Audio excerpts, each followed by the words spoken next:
is starting.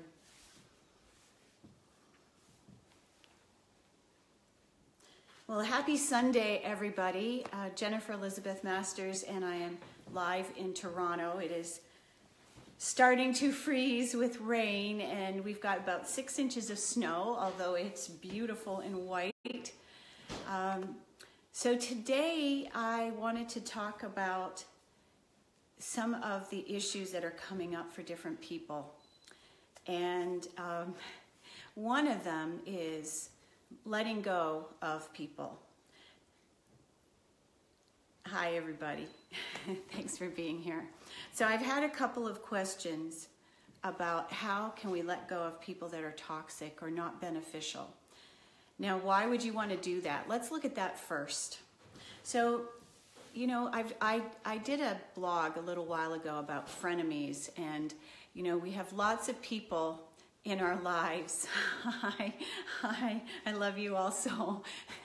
We have lots of people in our lives that come in, and they come in to teach us something. They might come in to teach us, well, maybe you've got some boundary issues, and you know, if you don't address them, you're going to have boundary issues with other people. So if somebody comes in and they show us something and they make us angry, it's for a reason. So, you know, sometimes we come in with a family unit and, you know, we're separated for different reasons, and everybody's got a different background with their family. So you may be close to some and not close to others, and how can you have a relationship that's viable with people that don't want to be in a relationship with you? That's one of the questions. So let me just see what we've got here. Hi, Marika. Hello, Philip. Hello, Chris. Nice to see you all. So I know that Bettina is watching and not feeling very well at this moment. So I just want to send Bettina Bailey lots of love, and we're going to do a little energy clearing in this.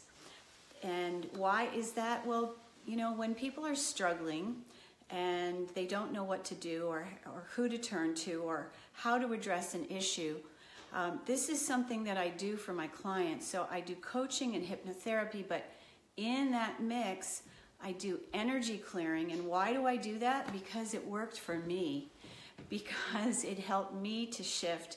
I was so emotional when I was younger and had a lot of challenges in my relationships because of the internal conflict I had. So if you've got conflict in your outer world, hi, Bettina. I love you. If you've got conflict in your outer world, there's likely some internal conflict. So let me just say, I'll give you a couple of examples of what the conflict could be. I want love, but I don't love me. I want somebody to love me. I want my brother to love me. I want my sister to love me. I want my friends to love me, but I don't have good limits and boundaries. I allow people to take advantage of me. I'm not able to say no when I really need to.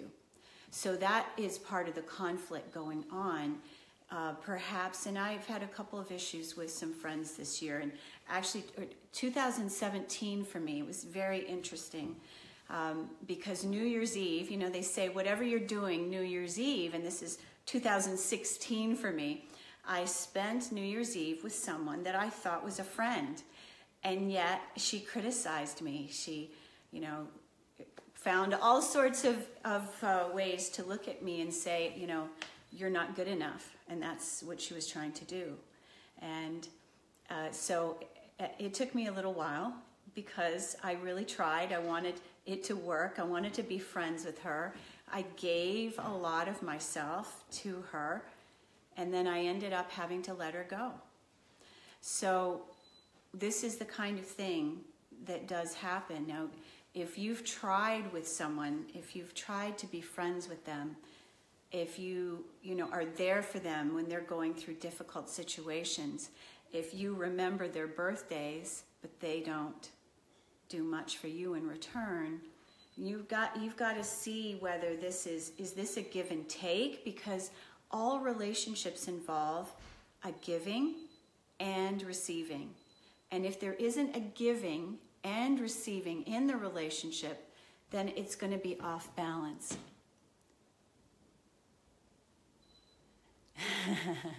Kimberly, okay, so speaking of vacations, so I am up here, I just want to address this. Kimberly Palm is an amazing woman and beautiful woman, intuitive, and she is doing vacations, stress-free vacations.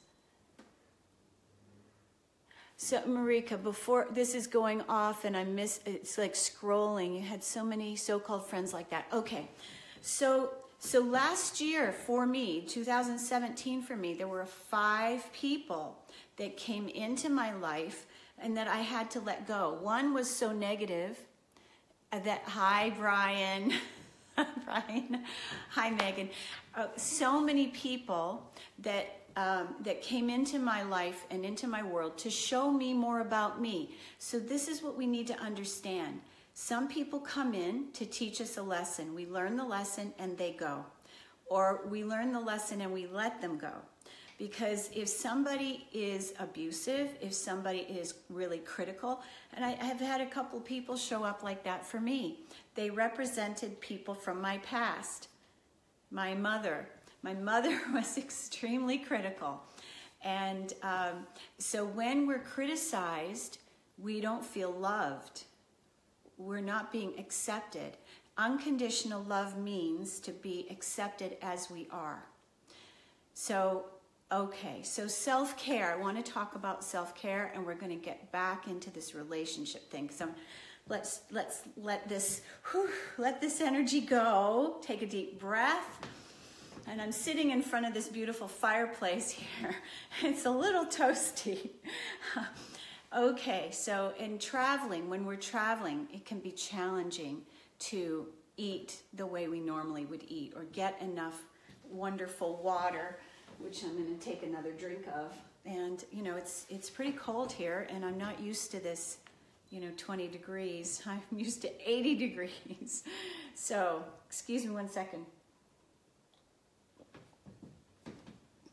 Okay, so self-love and self-care, they're all wrapped up together.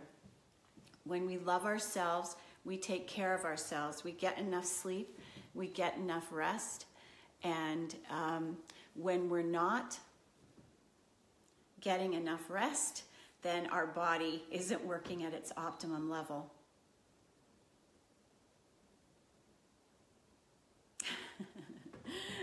Thank you. Please, if this type of thing is good for you and beneficial, share it with your friends. I really appreciate it if you could do that.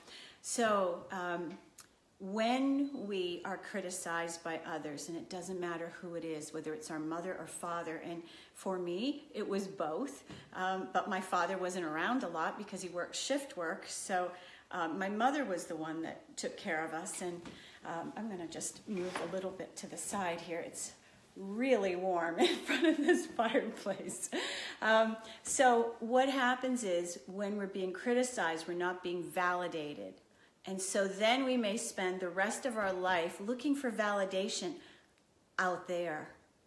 And we have to give it to ourselves. We have to know that when we've done a project, when we've finished it and we've completed it, we've done a good job. When you've written that book and you've gotten it published, you've done a good job.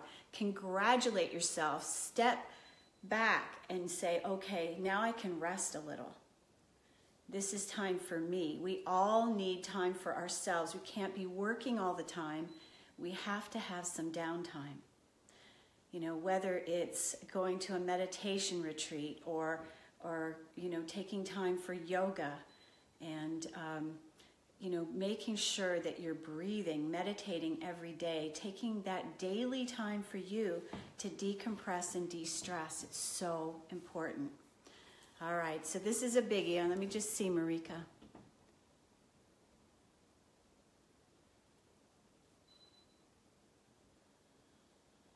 So Marika is saying that she feels for Kimberly. She said she hopes she shifts. And you never know. Marika's had some breakthroughs with her father. And I've had some challenges with my mother, and it's part of the reason I'm here in Canada, and part of the reason I haven't finished this Happy Anywhere book. Because 2 years ago, I had a big thing with my mom where she yelled at me, and I've healed a lot, but the biggest issue has been with my mother. And I will say to you all that our mother, the relationship that we have with our mother, is the most important relationship in our life. And why is that? Because they are the ones that teach us what love is.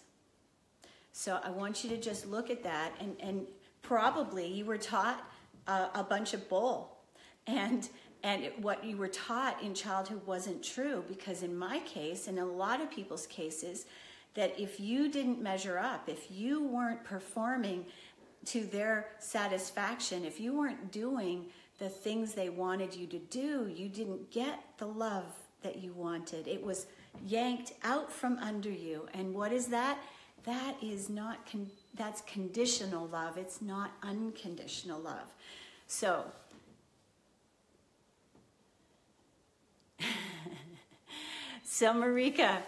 Marika's doing her thing. Thank you, Marika. Such a beautiful woman.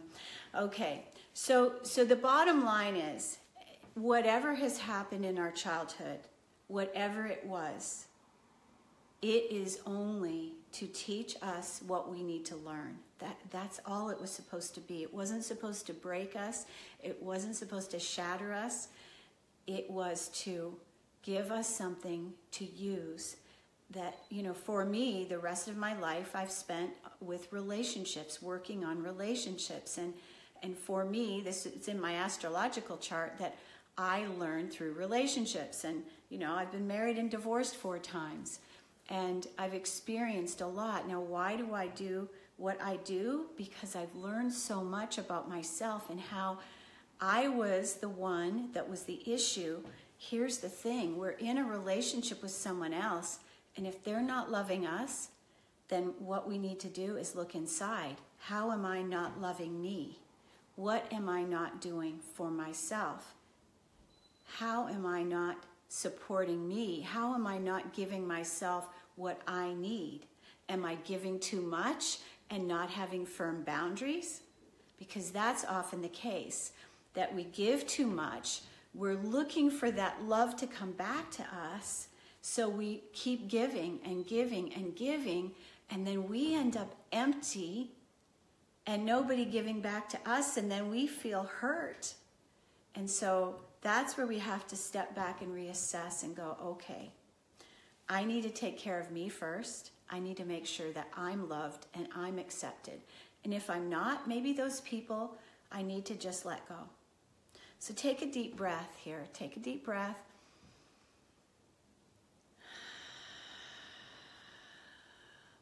Ground yourself with breath.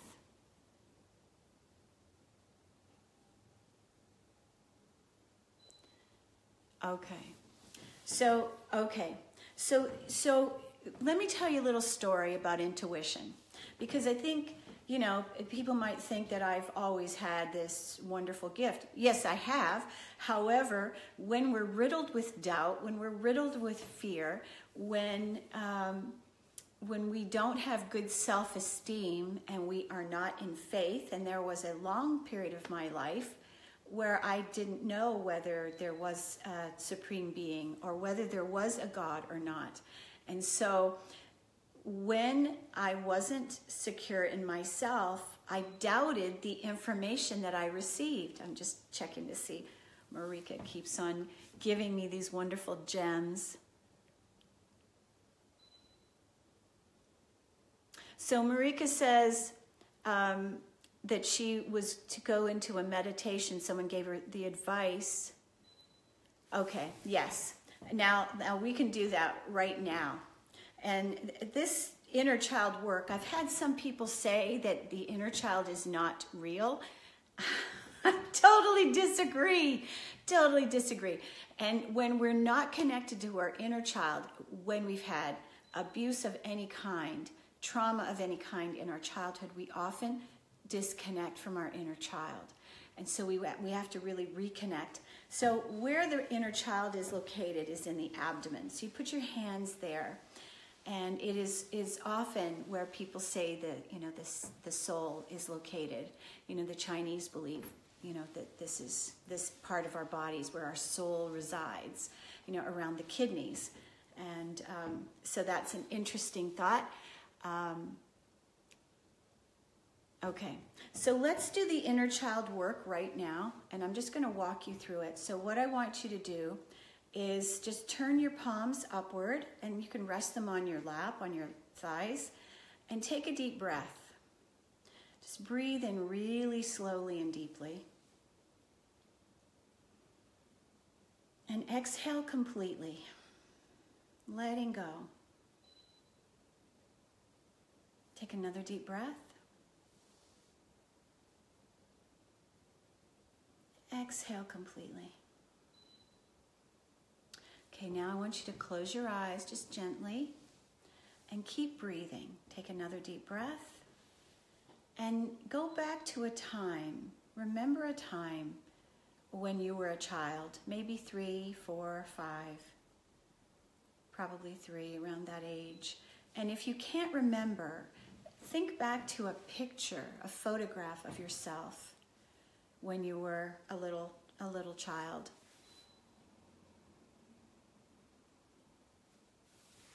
So what I want you to do is make eye contact with your inner child. You can put your hands on their shoulder. So you're doing this in your mind's eye. Look them in the eyes. And I can feel somebody crying. It's okay. This means energy's moving. It's okay. So look your inner child in their eyes and just say you've got to tell them something. So with your eyes closed, I'm just going to walk you through this. Look them in the eyes. Imagine that you're talking to them. I'm sorry. Say that to them. Please forgive me. I love you. Thank you. Let's do this one more time. So you're speaking to your inner child with your eyes closed. I'm sorry. Please forgive me. I love you. Thank you. Now, why are we doing this? You know, before we incarnate, and I've had this vision many times, I've been taken to this place called, it's a bardo. The bardo, and there's 4 of them, this particular one is before you incarnate into a body. And it's like we're standing on a diving board with our master teacher and guide, just one being. And we have already expressed what we learned in our previous life and what we didn't learn and what we need to learn in our next one. And then the guide will say to you, well, you can have this mother over here. Now with this mother, she'll be an alcoholic, and there will be a lot of opportunities for you to learn what love is and what love isn't. And you go, well, I'm not so sure about that one. Is there any other? And then the guide will point, well, you could have this mother over here, and this mother is going to be very fractured. She will have been an orphan herself, and she's going to be extremely critical.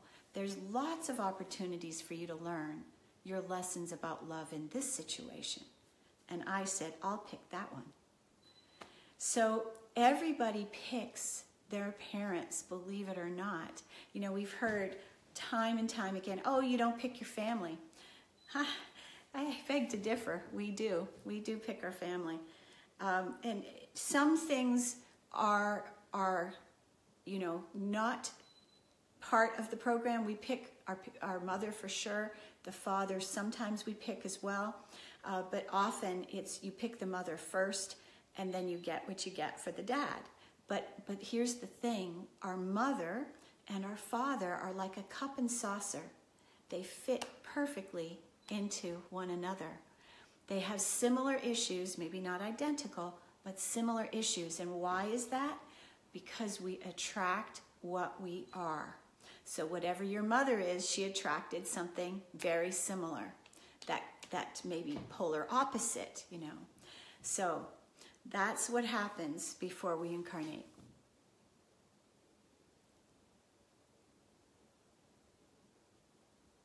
Well, Bettina just said that her son asked when he was 3 if she remembered when he was in heaven and picked her to be his mom. And, you know, that is beautiful. So I will tell you, my daughter Ariel told me that. She was around 7 at the time. And, you know, children come into this world awakened. They are already awakened. And then what do? We fuck them up is what we do. We mess them up with the schools. We mess them up with the things that we teach them that, you know, we think are true that aren't true. We mess them up with our perverted idea of what love is, discipline is. You know, that's what we do. It's what we all do. We can't help it. It's part of the program. So, you know, I've come to terms with this, that, you know, I did things with my children I wish I hadn't, but, you know, I have asked for forgiveness from all my kids. I'm so sorry I did what I did, and I've been granted forgiveness from all of them. So here's the thing, is that we have to recognize we just are learning. That's what we're here for. We are here to learn, grow, evolve, and become enlightened in this lifetime. If it's not possible, we'll come back and do it again. There's always a do-over. And the thing that I will say, because I've had some people ask me about death, I've had lots of experience with death and people who've come back to me after they've left their bodies and told me, we're not dead. I've had 4 people do that. Diana Davis was one. Rich Rasuda came back the very night that he died, or that he transitioned, left his body, and he said, they will tell you that I had a heart attack, but I didn't. A door simply opened and I walked through. Now, he transitioned in his sleep like this. When they told me he had his arms crossed over his chest, I knew he was meditating, because that is the way he meditated. So the thing about death is that it is just another form that we take. It is not the end at all, because there is no end. And then we'll come back and do it again, unless we become enlightened and don't have to. And, you know, then you can choose. And I choose to come back, because I want to be here to help people. So Bettina says, I believe that. My grandfathers came to see me all the time. They really let me know who was there with me. And my father too. My father came to me in a dream, and that dream was so crystal clear. That's what you call lucid dreaming. And I've had those types of dreams with people that are on the other side, where they come to you and they tell you. My father and I we're walking in this dream, and we're walking along, and we're going up, up, up, up, up. And at the top, there's this big crevasse, a big valley. And we got to the edge of this cliff, and my father kept going. You know, he was just walking through the air. And I was like, Dad, Dad. He goes, you can't come. You've got to stay there, you know. You're not done. I wanted to go with him, but I couldn't go. So there was a point at which he left me and I had to stay. And there is that veil to the other side that, you know, sometimes we get glimpses of it, but, and I will say, it's a pleasant place to be. It's very joyful. And the 2 weeks following our transition, we have an opportunity to review our life, and we feel how we hurt people. And Bettina says, as soon as my one grandfather passed, he came to me in a dream. He was really there and told me he came to say goodbye. Absolutely. And in that dream that I had of my father, I cried. It was so profound because I felt like his spirit, really did visit me. Okay, so Kimberly. Kimberly Palm, she's an amazing intuitive. She said, I hear my dead family all the time. I've also been visited by a few famous people who had messages for friends. That is beautiful. Okay, so Marika says, after my accident, I saw 2 orbs for several months. I truly believe one of them was my grandmother. And when I go to temple, there are times, this is making me want to cry, there are times I feel something brush against me. Yeah, okay. So on occasion, I have felt someone sit on the bed next to me. And there's been a little depression. Oh no, I want to just share with you, there are amazing things that can happen. We need to expand our minds. We need to use our imaginations. And as Einstein said, basically, intelligence is worth nothing without imagination.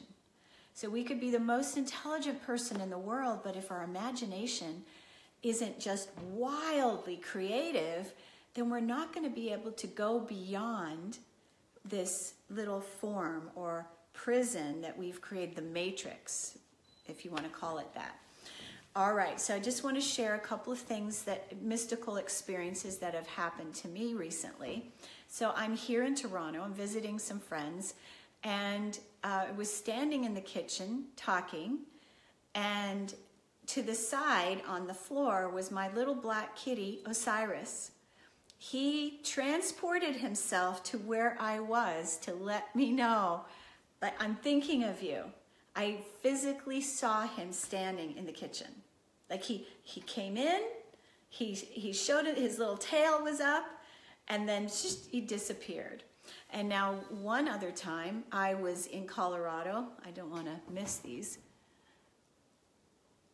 Okay, so Marika, I'll tell you that story in a second. Marika says, one time I prayed to my grandmother with my Jewish prayer candle, and I told her that I love her, and next thing I saw was the wax had created a heart. Oh, she's got the picture she's going to be sharing. So let me just say that there are lots and lots of messages. How we got onto this tangent is kind of a beautiful segue here. But life without the acknowledgement of death, and I'll just tell you why. The book I am currently reading, and I highly recommend it. I will be mentioning this in my book, Happy Anywhere. This is a fabulous book because we cannot be living this life without also witnessing and recognizing that death is a part of life. That, every single day, this is why every single day when I wake up, I say, thank you, God, for my life. Thank you, God, for another day. We never know if we're going to have a day, a moment, a minute, a month, a year. We just don't know. And so if we constantly think, oh, it'll never happen to me, we're not going to live life to the fullest. And that's what we're here to do, people. We're here to express ourselves. I work with women all the time that have an inability to tell the man they're with they love them. If we can't tell somebody how much we love them, we've got some problems. Because this is the thing, is that everything changes. Everything is in a state of flux. We don't know how long anything's going to last. We don't know how long our relationships will last. We don't know how long anything will be here. So thinking that it's going to always remain the same, can create a lot of issues. Because the more that we can be flexible and flowing, this is why yoga is so wonderful. Breathing is so wonderful. Because the more flexible and flowing that we can be, the more able we are to work through what's happening in the world and in our lives. So Bettina says, I saved my great-grandmother's funeral announcement. When I found it recently, found it in my grandfather's things. I brought the ad home and put it in my notebook for safekeeping. Yeah. So, it's always a good thing to the Native Americans always revered their ancestors. And so in the prayers, they were always thanking their ancestors for what they gave them.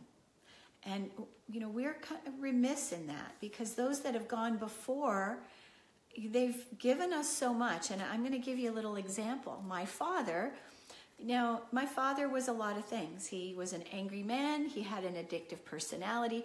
But I will tell you, so all those things, everybody has issues. Nobody's perfect. Nobody's going to come into this life without some sort of issue to deal with. Now, my dad was a very forward thinker. He had a very creative mind. He read Chariots of the Gods. He read about the lost continent of Mu. He read about, I'm trying to think, and it's escaping me at this moment, the channel. Oh, goodness, I'll come back to that. The healer and channel, he died in his early 50s, but he was a healer, and he helped people heal a lot of things. Hello, Mona. How are you? Hope you're doing well. Okay. So back to my dad.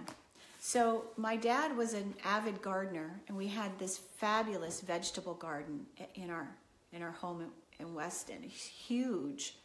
And we had apple trees, we had strawberries, we had asparagus, we had raspberry canes, we had gooseberries and red currants and black currants, and we always had lettuce and beets. And so, we were a middle-class family when there was a middle class.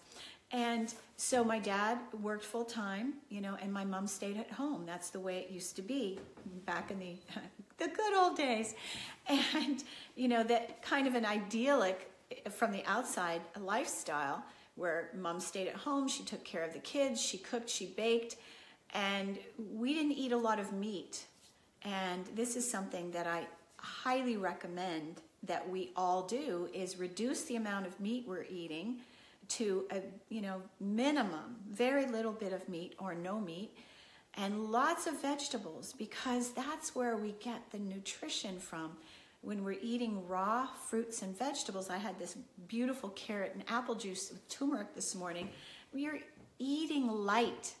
You're getting photons, and we are light beings. So the more that we can eat that's light, the more connected to our spirit we become. So I wanted to go back to the things I learned from my father. So gardening was one of them. And then a lot of us in my family. No, I'm not Jewish. Marika is Jewish. So Mona asked. No, I'm not Jewish. So when my father was in his prime, he was constantly working in the garden. Of course, we had to weed and hoe the garden, and we're eating fresh vegetables right out of the garden. So I became a master gardener, and then I had a landscape business. Now, my one brother is a farmer, and the other two are avid gardeners. So there is a lot that we get from our family that's good. And yes, there's negative stuff over here, but we're not supposed to hang on to this. This negative stuff is the catalyst for our growth. It's the stuff that's to push us to be better than our parents, to really grow and evolve. Not that we're better people, but to go and grow to beyond where our parents got to become awakened. All right, let me just check and see these comments again. Adam is helping me to eat right this week. Adam is amazing. He's very good at nutrition. So Marika, no, she sent it to me privately. So I'm getting these flashes up on my screen, and for once I'm able to keep up with them. Yay! Okay, so I want to go back to I'm going to use this gardening thing that I did, the master gardening thing. And then after becoming a master gardener, I had my own landscape business. And so so we're talking about intuition. That's where I'm segueing into.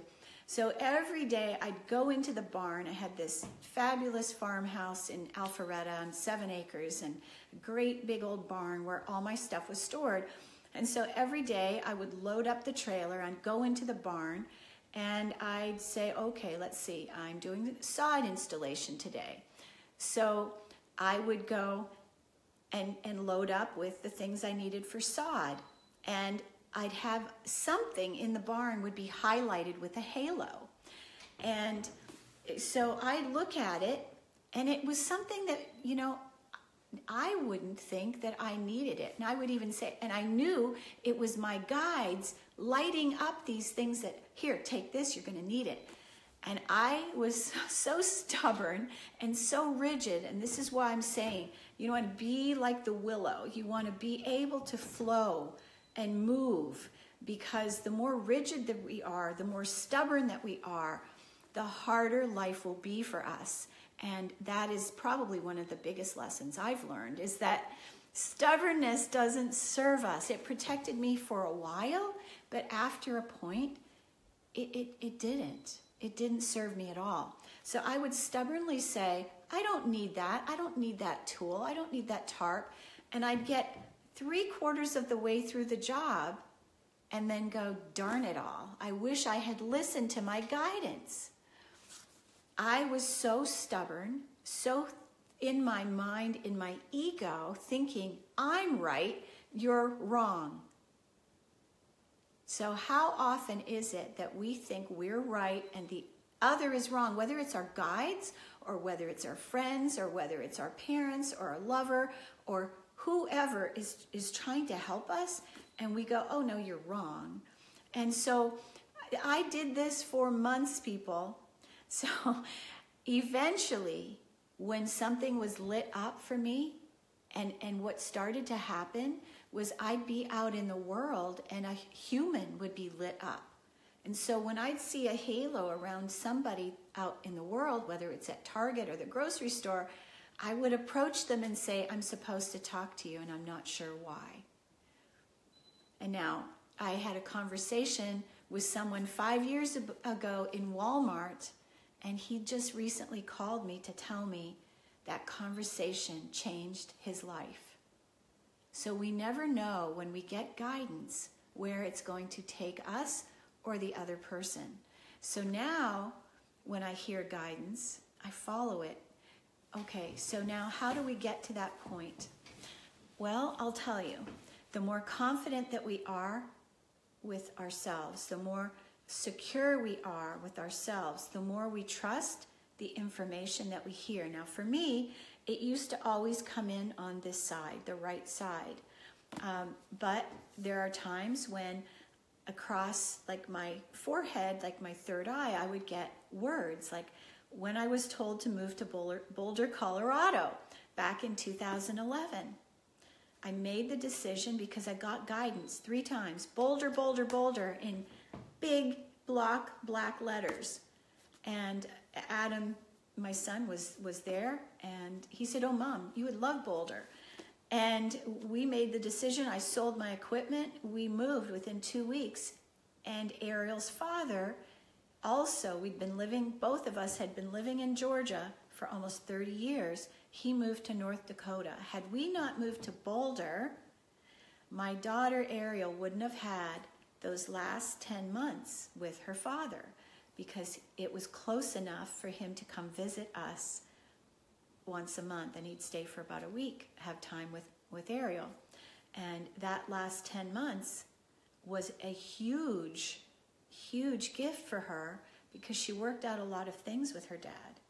She had been very angry with him.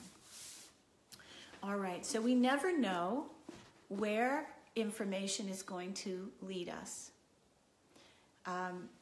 So Kimberly is saying that she constantly channels God to people. And she went to lunch with a friend yesterday and wound up channeling a whole session of life-changing info. But here's the thing about that, and that's beautiful, Kimberly. Sometimes people aren't ready to hear what we have to say, and we have to be careful about that, because we may have the guidance, but are the people that are listening or that we want to tell, are they ready? Because if they're not ready, they're not going to receive it. So Bettina needs some help, she says. Okay, so back to the sinus infection, Bettina. So sinus infections are not just about suppressed anger, but I've got something else for you. And this will help you understand a lot. It is suppressed crying. So if you have sadness, if you have some emotion that you can't process, you're upset with someone, a family member or someone that you want love from, you want them to love you, and they're not loving you, cry about it. Find a way to get down into that emotion, to really feel it. The crying is very healing, and it was really necessary. Now, Marika is asking, how do you know that you're channeling God? So there's different information that we get. When I was told that I needed to move my truck and trailer in Georgia, I knew that was God speaking. When I was told to move to Boulder, Colorado, I knew that was God speaking. And when I get different information, like when I'm doing clearing for someone, those are my guides. It's a different energy. It's a different vibration.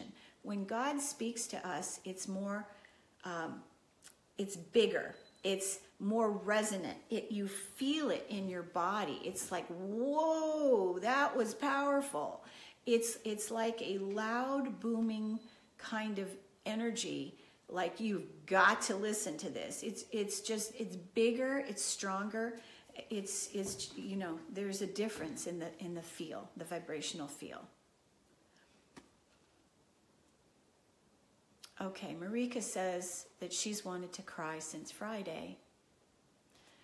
So here's what I recommend you do. I recommend, if you're having difficulty crying, I'll do some emotional clearing here on this. And we're going to do that in just a few moments. And then I'm going to let you all go for the rest of your beautiful day.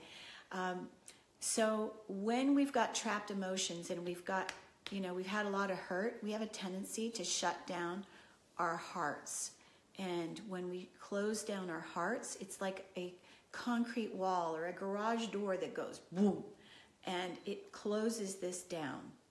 And when we're shut down here, it's really hard to move it. So Marika says, I wish crying would give me what I want. That's making me so frustrated. All right, so we'll talk about the manifestation.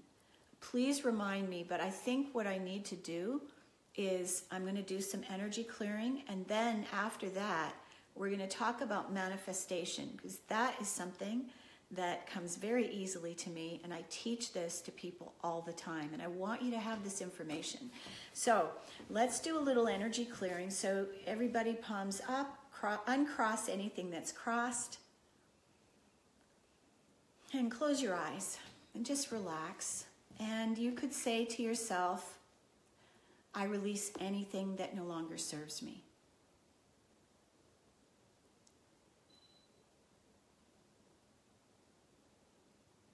I release all that no longer serves me. So I'm asking to connect to your high selves. And if you are ready to release this energy, if you would like to have this energy clearing, just say yes.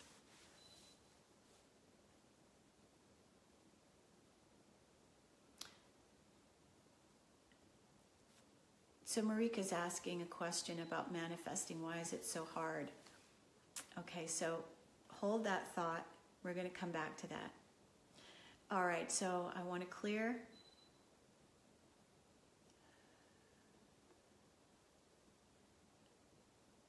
right, so just relax.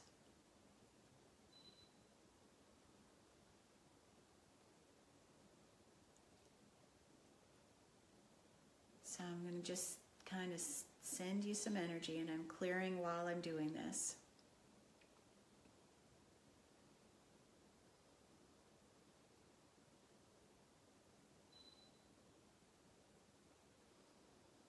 So what I'm going to do is I'm going to clear sorrow and crying.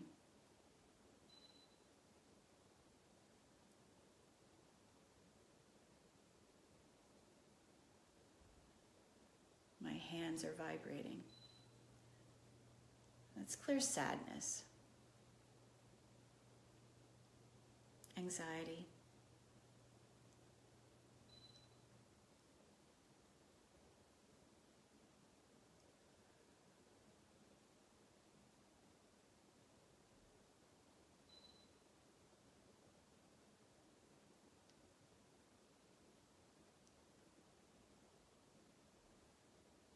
okay. All right, clear love unreceived and abandonment.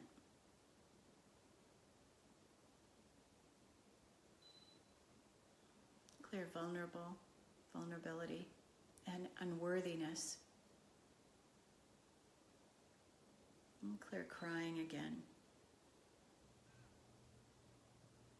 Clear worthless. Clear low self-esteem.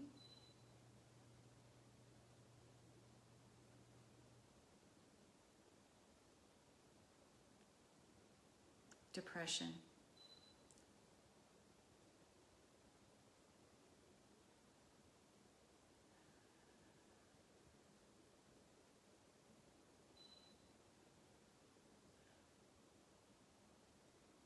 Humiliation.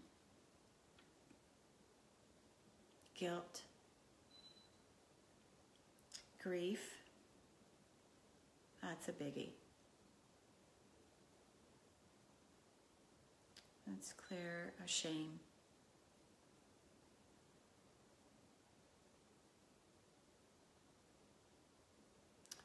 I want to clear blocks to success. I want to clear blocks to love.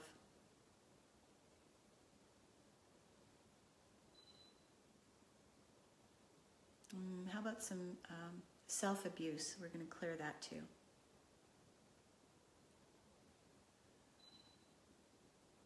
Let's see what else. Overwhelm. Worry. What else? Pride.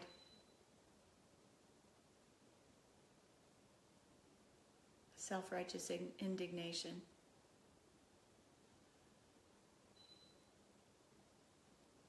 Love unreceived. I want to make sure we got that again.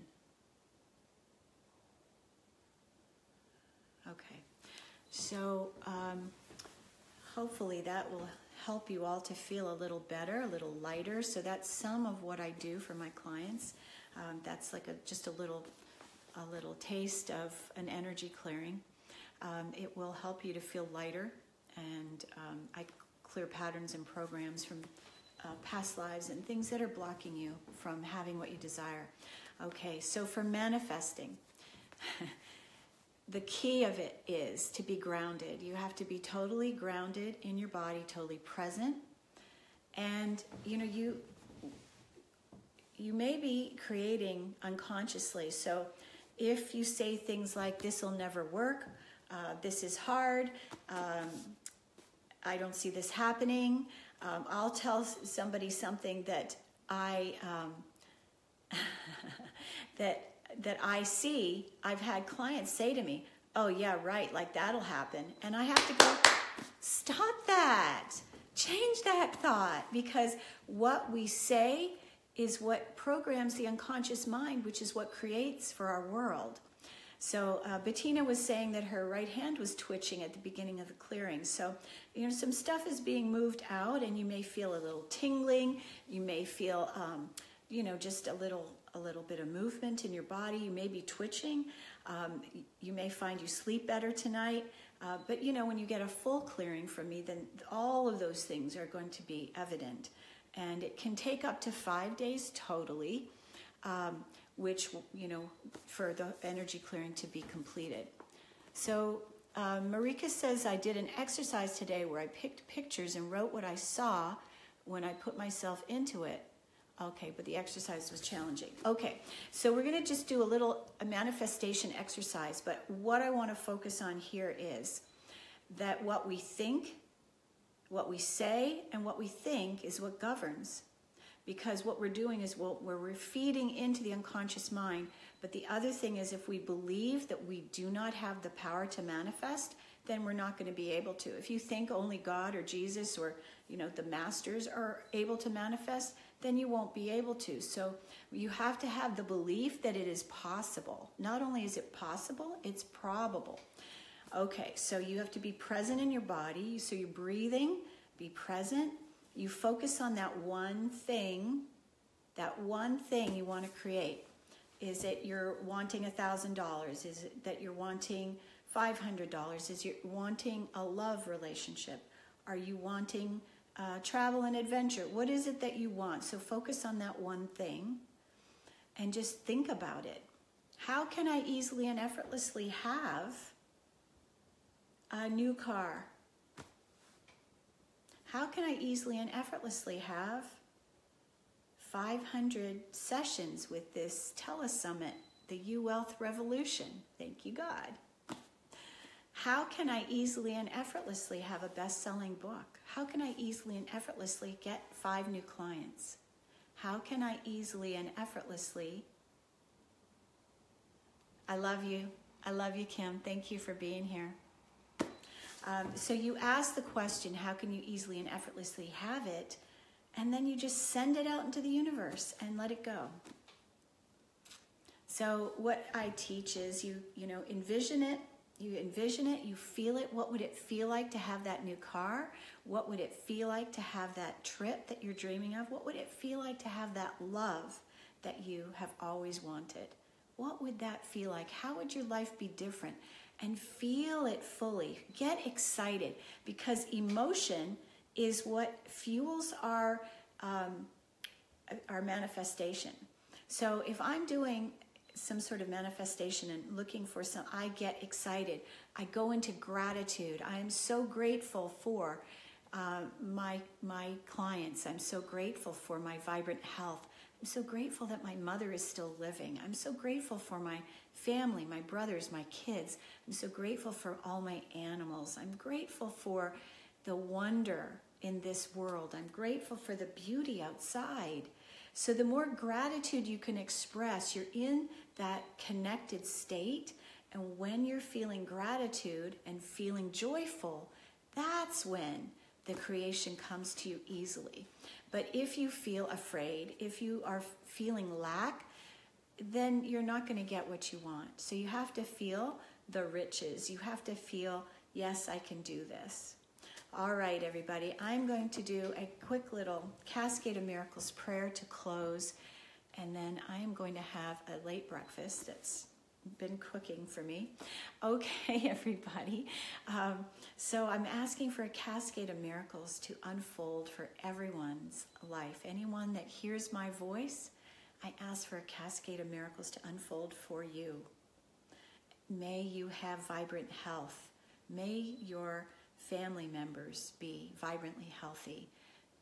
I ask for this Cascade of Miracles to unfold in all areas of your life, your finances, your love connections, your friendships, your health. And I ask for these miracles to continue as long as you are grateful. Thank you, thank you, thank you. Amen. It's been a joy to be here with you. I hope that you found this enlightening, and please do share if you've enjoyed it. Share with your friends. And if you have further questions about me, I'm Jennifer Elizabeth Masters. My website is jenniferelizabethmasters.com. My email is jenniferelizabethmasters@gmail.com. I love you. Thank you. Thank you so much for being here. Thank you, Marika. Thank you, Kimberly. Thank you, Bettina. And Anthony, thank you for watching. I love you. Have a beautiful day.